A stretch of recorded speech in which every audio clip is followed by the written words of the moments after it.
Hello. It is Wednesday, July 15th. Paul and I are recording a day early, so hello from the past. Paul, what you got going on? I'm in the future right now for you. That's so like, true. where does You that are put me? in I my don't know. future and everyone else's past. I don't know where the timeline is. Right? I don't know where in the multiverse I sit right now. But yeah, things are good. It's very windy here. We got a week's worth of rain coming at us, but luckily the Southern Hemisphere headquarters is about to open for open source malware. So I'm very excited about that. Yeah, that's going to be great. We have a full list of things to talk about today. Let's do a quick hit. It's at the end of the list, but I'm going to pop it up to the beginning. B-Sides Adelaide is coming up. Tell everyone what's going on there. Yeah, so that's not next week. It's the week after that. So it's Monday and Tuesdays. It's a weird days, but it is what it is. July 27th? Yes, ma'am. Yeah, it's 2 days. It's 27th, 28th, but I'm speaking on the 27th. I'll be there both days. I really like this event. I didn't go last year, but I went the year before that. And the cool thing about this Adelaide is that this is where a lot of the defense sector in Australia is, for whatever reason, for historical reasons. There's like this large kind of defense ASD. Not in Canberra. I mean, it's absolutely there, but from a private sector perspective, a lot of it is in Adelaide, maybe because it's a port. I don't know. Who knows? I don't know what the history is, but it's there. And so it has a very different flair from other B-sides. It's definitely very government. I mean, it's got the community aspect for sure, but it's got a different flair, which is one of the reasons I like it. Varied. Yeah, that's a reason in general I love the B-Sides conference is you get like a flavor of the local community. It's different every B-Sides that you go to. Okay, so let's hit the news. So yesterday I was winding down my day and I saw GitHub made an announcement about Dependabot. And for anyone who's not familiar with Dependabot, it is GitHub's open source SCA tool. They even actually don't call it an SCA tool, but essentially that's what it is it does code scanning for your dependencies that are in GitHub and can do like auto upgrades for you. And that is relevant because the announcement that they made is about cooldown periods, which we've talked about quite a lot in the last year in the community. And so what GitHub has done with Dependabot is they have flipped the switch so that cooldown periods are automatically on for all packages for a period of 3 days. Now, there's some caveats there. If you have a security upgrade, it'll override that. But they have changed a default. And I think this is an interesting choice on their part. And I'm a little like on two sides of the fence about it. And I'll tell you why I'm a little like torn. And I want to hear what you have to say, Paul. So the good is cooldown periods in general are good. You know, consuming something immediately after it's published dramatically increases your chance of consuming an account takeover piece of malware. Not that all malware is ATOs, but almost all ATOs are taken down pretty quickly these days. And so a 3-day cooldown is certainly going to make a big difference there. On the con side, the people who will encounter this in production probably won't understand why this has been turned on. And so you're going to have a lot of developers perhaps wondering why they are being blocked by Dependabot from upgrading to latest. And so I think on the con side, that may push some conversations for security teams or whoever owns Dependabot in a company to kind of explain why this policy has gone into effect. And I don't know, I think will net be good, but it could create some chaos or strife for people in security. And I never like to see that. Yeah, I agree. I mean, I think that there's arguments on either side of this whole cooldown thing. And we've talked about this before, so I won't belabor that. But I think the other thing about Dependabot is that nobody serious uses Dependabot, right? I wasn't going to say it. That's my job here. I know. The alternate name for this podcast is the Spicy Podcast, but Spicy Cyber Podcast. I do have that URL. Listen, the reality is that the only people that have Dependabot turned on are small teams and people at the beginning of their journeys, because it's just a noise generator. It creates, if a lot of people turn it on to create PRs, and it creates PRs, and then people just cancel them, right? And then they just have it, and so it's a noise generator. And so I think that the complexity around conversation with cooldowns is a more nuanced conversation, and the people that are using Dependabot probably, by and large, aren't going to understand the nuance for why there's this balance between ingesting something as quickly as possible to address vulnerability risk, while trying not to ingest it within the first day to keep yourself away from account takeover risk. So malicious package account takeover risk.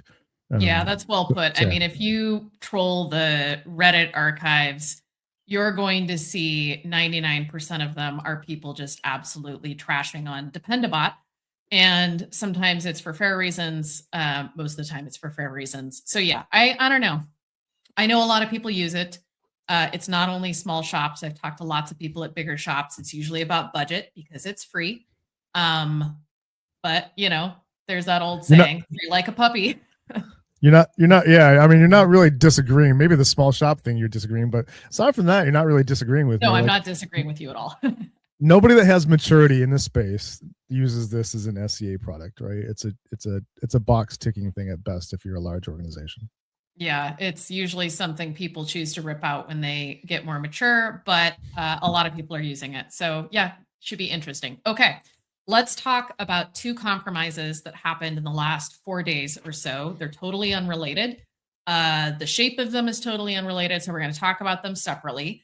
The first of those compromises is JScrambler. It came through on July 11th, and this came through in kind of like 3 steps.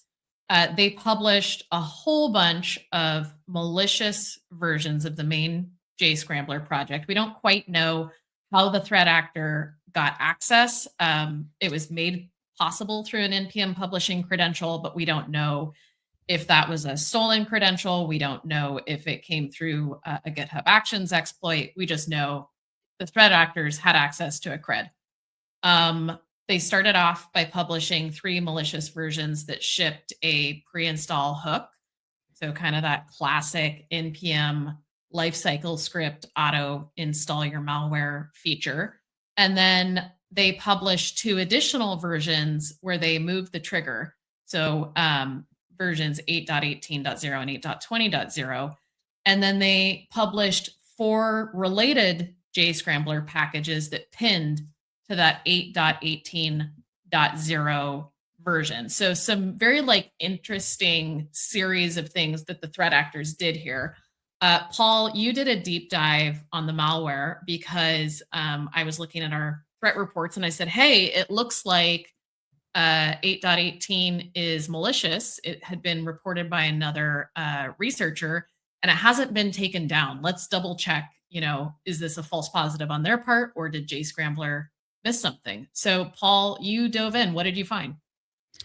Yeah, I mean, I think when you pinged me about that, I was going systematically through each version and verifying, which versions had it and which versions didn't. And I really quickly saw that 8.18 and 8.20 still had the payload, but didn't have the pre-install and the setup.js files that the earlier versions of it were using to trigger it on install, right? So yeah, I mean, I looked at so many different malware strains since then. It all kind of blends together. But it's in the blog. It's in the blog post. It's in the blog post. But I think the thing that's really interesting about this one is that the original post from a researcher, and I don't actually know this researcher that well, but specifically called out 8.18. And I think what happened is I think somebody at the JScrambler team grepped for the existence of the pre-install stuff, didn't see it, and then just skipped 8.18 and 8.20 and then went back and got 8.20 out. Anyhow, 3.5 days later, I ping him on a GitHub issue. I'm like, hey, 8.18 is still in NPM. What's going on here? And we got a really terse, classically Euro response back to us saying basically it's been deprecated. Didn't say, oh, thank you, I've now deprecated it because of what you said. It was just like, so. And also too, I'm looking at the incident response blog post that they posted, which they did a really good job of from a timestamp and a kind of incident response perspective. This is a really good, and I wish I saw more of this. And because they have a background in code integrity, I think that's where this is coming from. But what I don't see is ownership and explanation of how this got into the JScrambler organization. And that's concerning for somebody that, is building a code integrity platform, a paid commercial code integrity platform.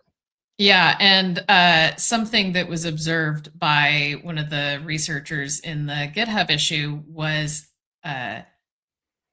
JScrambler had initially started deprecating before the threat actor was done publishing all the versions. And,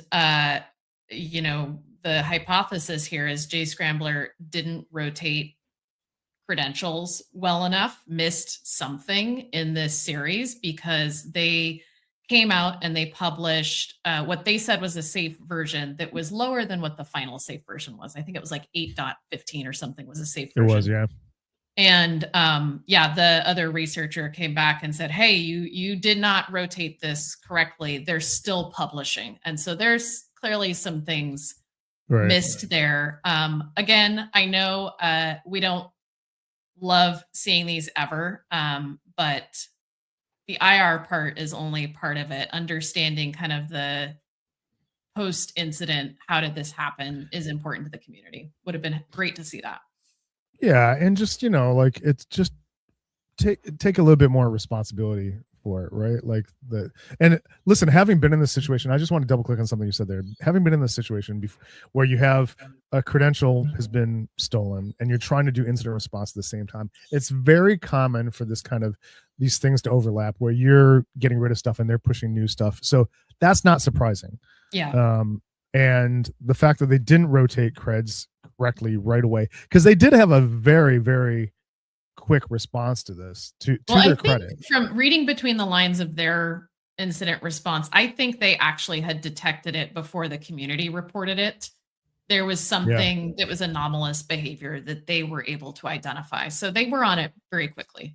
Somebody saw a notification. I can't remember if it was in a Slack channel or if it was an email, but somebody saw a Slack notification. They're like, oh, that doesn't look right. And so they saw it almost immediately via that, which is one of the reasons that you want to have those, those notifications, those async notifications turned on. And a lot of people don't, because they think that, whatever ASPM tool they've got inside the CI is enough. No, turn those notifications on, have them sent to, because at the very least, when you're doing incident response, you can go back and you can look at the timestamp for each one of those things. That's important. Yeah, well, that's the same situation that happened with NX a couple months ago. That's how they figured out that a threat actor had gotten access, is those notifications. So embrace a little bit of noise. Okay, let's talk about the other one. Async API. Again, not related. What we do know about this one is attackers gained access through a disclosed GitHub Actions vulnerability. Not only was this a known vulnerability, but AsyncAPI was aware of this vulnerability. It was, there was a PR open for something like 58 days to resolve it. Oops. So a threat actor came in and was able to take advantage of that vulnerability to gain access. Again, this is not a situation of a stolen credential. They were able to gain access through a vulnerability. So, we've talked a lot about tokens expiring and email and things like that. None of that would have helped in this situation because of the existence of this vuln. So they pushed some malware that has some markers from Miasma, and we'll talk a little bit about how it is and is not the same as the other Miasma that's been out there. And something that's, I think, worth noting, because people are always curious about who's behind these. We have a potential indicator, and that is that it monitors for Russian language. And if it finds it, it exits. As we know, that's not a guarantee that it's, therefore a Russian actor. It could just be somebody vibe coded something and that got pulled over. But yeah, Paul, you've taken a look at the payload. it's not a worm, but it is Nope. Miasma.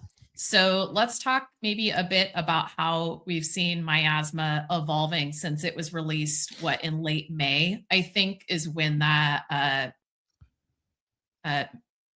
worm got open sourced, or maybe it was June, but yeah, not that long. No, it hasn't been that long. Yeah, I mean, this is a classic pull request. It uses, pull request target, pull underscore target. Sorry, pull underscore request underscore target. You and I both know somebody that's been behind the scenes sending out disclosures to people, and might or might not have sent one to this team. It's just, and by the way, something you forgot to mention, or didn't. Sorry, you didn't forget, but they got done. The same team got done in Shai-Hulud 2.0. Yes. In and 2025. Indicators is that it's not a related attack. Correct. You never know for sure, but yeah, they could have just been incredibly unlucky this year. Yeah, but I mean, there's a thread, pwn requests. There's a thread of pwn requests through all of these, right? And so if you get done in 2025 via GitHub Actions, you would think that you would replace these or refactor all these these workflows, but obviously that's not the case. But getting to your other observation about is this Miasma or not, I think this is mostly like a it's a moot point. It's like because as you and I were talking before we started rolling, the Miasma now, that word has evolved because as soon as they open sourced it, it changed it from being like what is the TTP specific to the first Miasma attack, which was a worm, to now they've open sourced it and it's become this other thing, right? And that's not me making some decision. That's just culture and language and the free form nature of it. So I saw somebody being persnickety about this isn't a variant or whatever, and I just don't think that's an argument worth having, right? Is this derived from the Miasma open source code? Yes, absolutely. I don't think anybody disagrees with that. Did they make significant changes to it? Yes, and happy to talk about those. I'm curious, and I know this is not a definitive thing you would know, but why do you think they might have decided to remove the worm component? Because, in the malware game, the more people you can hit, the more stuff you can potentially get. Now, certainly, as I'm asking you this question, I'm going to partially answer it, and then I want to hear your thought. But, it being worm-like certainly will make more people find it potentially, and so you might get caught sooner. But what do you think? Why do you think they removed the worm? Obviously I don't have any specific thinking, but and just in general, I think that we attribute way too much brilliance to these authors and these threat actors, and I think they just took something that was open sourced and they modified it and got it working, and maybe they ripped out the npm, the worm stuff, because that just complicated it. Who knows, right? And the CIS stuff might have been added by Claude because it's done in the past. Team PCP added a CIS check to theirs, and then somebody asked them, do you have anybody in the CIS? And they made up some bullpucky answer about, you see, I didn't cuss there, bullpucky answer about oh well, we have team members all over the world. Not true. So anyhow, the CIS part could just be there because the agent suggested, because hey, you're writing somewhere else. All malware looks for CIS countries. Yeah, so. You're writing malware here. Let me help you. Here's the section that does the CIS check. Yeah. It also confuses people too, because then you start looking at Russian or Russian aligned actors. So there's a million, maybe not a million. There's a lot of reasons that this could be like this. So yeah. Who knows? Okay, speaking of state sponsored, let's talk about something that we do know who's behind it, and we do know it's state sponsored. Is we just released earlier today, and I'll share the link in the show notes, some new pollen writer research. For anyone who has not been following that research, or you kind of get lost in the campaign names, just in brief, pollen writer is a North Korean state-sponsored campaign that we found earlier this year. It originally was weaponizing credentials stolen through a different campaign that, Paul, you named Tasks Jacker, which I enjoy. And we think it's probably, we would consider it like a parallel or sub campaign to Contagious Interview, which has been running for several years. And we're seeing a lot of activity in Pollen Writer over the last, let's see here, March is when you discovered it. So what is that, 4 months? But what they basically do is they fork popular open source projects, submit malicious pull requests, they inject payloads into JavaScript config files, and they're very good at putting those payloads in files that people just don't look at in code review. The font files was one of the locations. But bringing us back to present tense, present time, you've been working on detections and found another more than 2,400 poisoned repos that you can attribute to this campaign. Yeah, so that brings it over like 4,400, I think. Something like that, yeah. Something like that, yeah. I think the thing that's really unique about Pollen Writer, and the reason it's kind of a separate, we talk about it as a separate campaign or a separate thing, is that every single one of these poison packages is sitting on top of existing, compromise. So basically, the only reason that DPRK can do this is typically because they have compromised a developer's laptop, either through a contagious interview process where they, the victim downloaded something, or a malicious npm or PyPy package or what have you. Or there's a couple other ways that this happens too as well, or just the spread of it naturally inside of the open source ecosystem, which is I think what we're seeing now. We're seeing like a lot of people just getting pwned that way. But anyhow, it's really unique because it does require existing compromise, not of GitHub, but on the developer's laptop. And this is where you and I are going to be coming out with some more stuff about the human botnet and what DPRK is able to do with this. But that's a very concerning thing. If they've got persistence and they can do Pollen Writer, they can do other stuff too as well. So it's not cool. What I think people may be familiar with Contagious Interview is kind of the playbook previously was reach out to a software developer, tell them that you want to interview them, have them do a take home. That's where the poisoning happens. And then use that access to steal their crypto. That was kind of the playbook with Contagious Interview.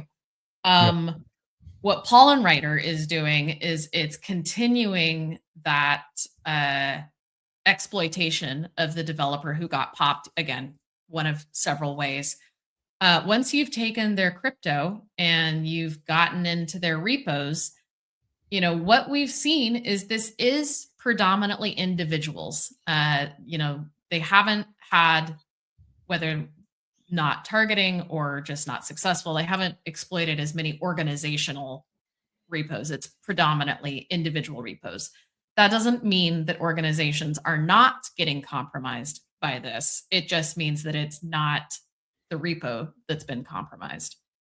100%. And you can see that in our data set. So if you go to github.com/opensourcemalware /Pollen Writer, you'll see our data set there, and you can just look right in the CSV files, and you can see we've labeled organizations, which are typically companies or some abstraction other than a single human being.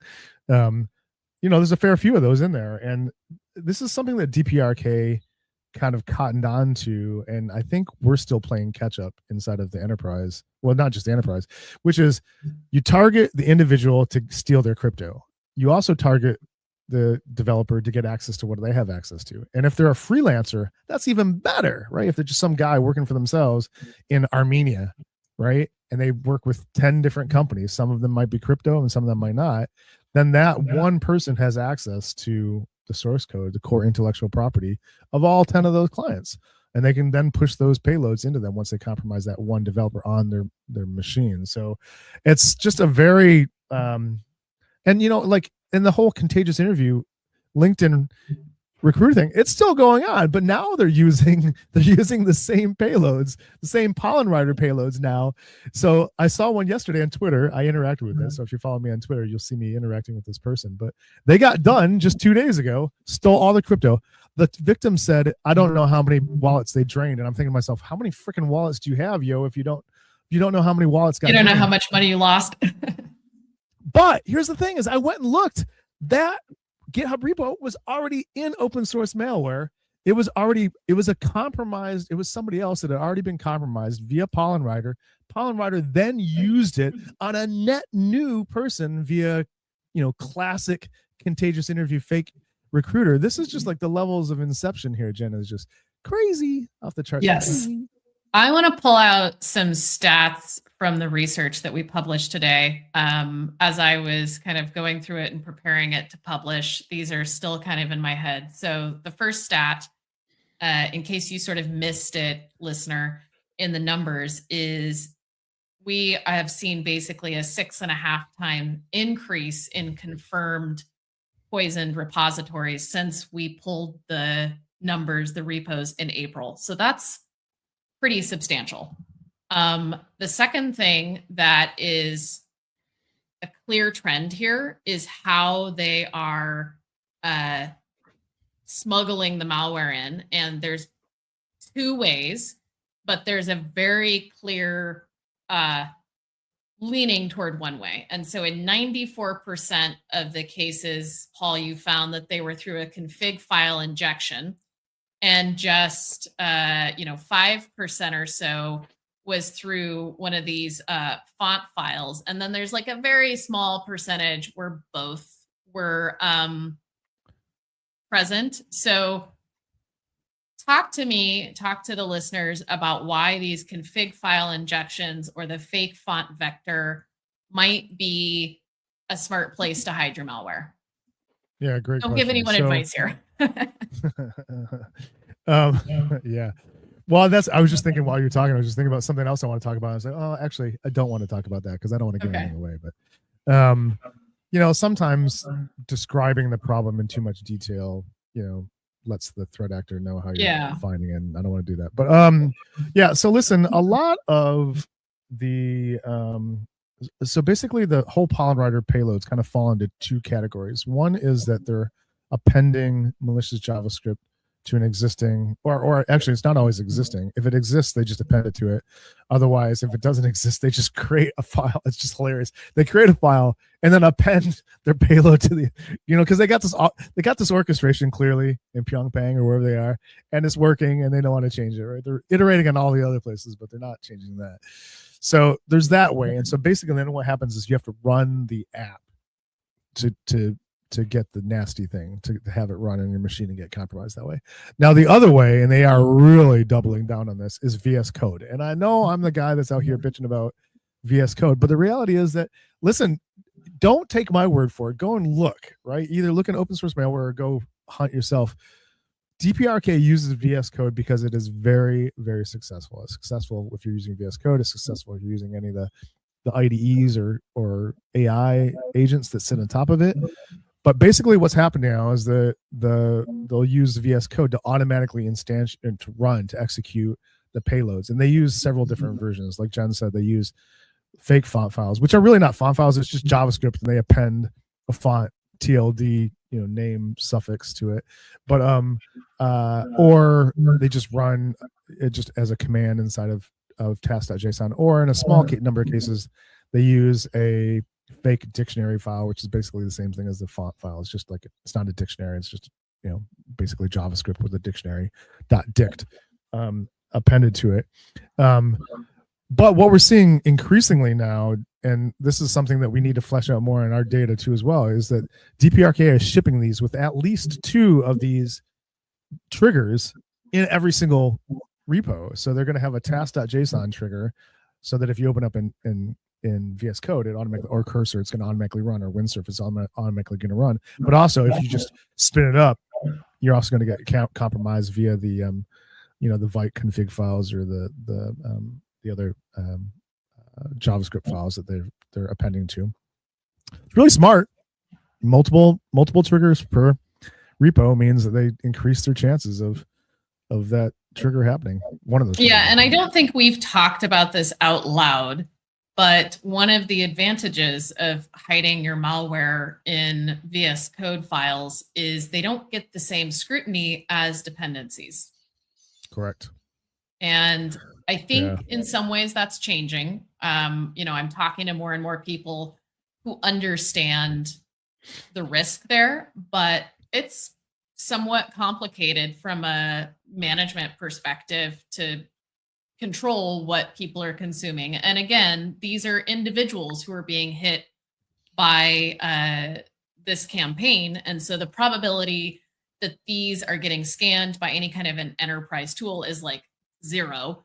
They're, left to just look at the thing that they're pulling in and say, oh, that looks okay. And then they miss the malware hidden deeply in these sneaky little places. Yeah. Something else they're using a lot right now is Git. So they're using Git branches. So they use a Git Git hook, excuse me. These are your poison Git hooks. Yeah. They use the post checkout, which is hardly anybody uses it. But basically then what happens is inside the task.json, they just run a Git command that changes the branch. And as soon as they do that, that triggers it as well. So, and they're using other kind of crafty ways. They're using pre-commit hooks too as well. So just this, and sometimes we'll see those in addition to some of those other triggers too as well. So we are not, to your point, we are not prepared for this. The existing security tools that you're using probably are not able to catch this stuff. And even if you go and yourself manually like change VS Code to not run some of these things, these payloads will drop a settings.json file over the top of it, which overwrites your settings. So then they can basically get rid of some of the hardening that you've already done to VS Code. I mean, it's just, you have to give them credit, man. It's well done. And it's super effective. As I said yesterday, I'm, continue to see people on LinkedIn and Twitter getting popped. It's super effective. So to kind of wrap this up in terms of advice, if listeners out there, if you're running take-home coding tests, if you're installing any unfamiliar front-end templates, if you're cloning project starters from strangers, treat all of that as untrusted, especially the config and the font files. Make sure you check those. And then if unfortunately you did consume something dangerous, we do have a detection script that can help you identify that. It's in the blog that we'll share the link of. I think maybe it's also in that repo that you referenced, Paul. Is that right? Yeah, and in that original blog post, the original Pond Writer blog post, at the bottom of it, I also tell people how to harden VS Code. So I'm sorry, I don't have that link in front of me right this second, but we'll try to append that to the podcast. Yeah, I can pop that in there. Unlike with NPM lifecycle scripts, where you really do have a legitimate reason to have them turned on, there are some things that you can disable in VS Code that everybody will be happier. Well, not North Korea, but everyone else. Unfortunately, a bunch of extensions that people run, which are also, we didn't even talk about that. That's the other way that DPRK is getting people. But a lot of extensions, unfortunately, require those tasks.json to do stuff for the extension. So it's kind of similar to the, like the fact that ESLint requires a post install script to do stuff to set it up. So it's unfortunate. We require a lot of these automated script things. Yep. Okay. We are at time.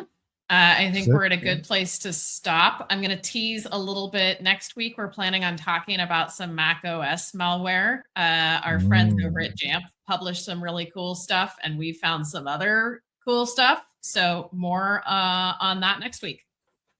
Yeah, I'm stoked. Take care, everybody. Thanks for listening. Appreciate it. All right. Bye.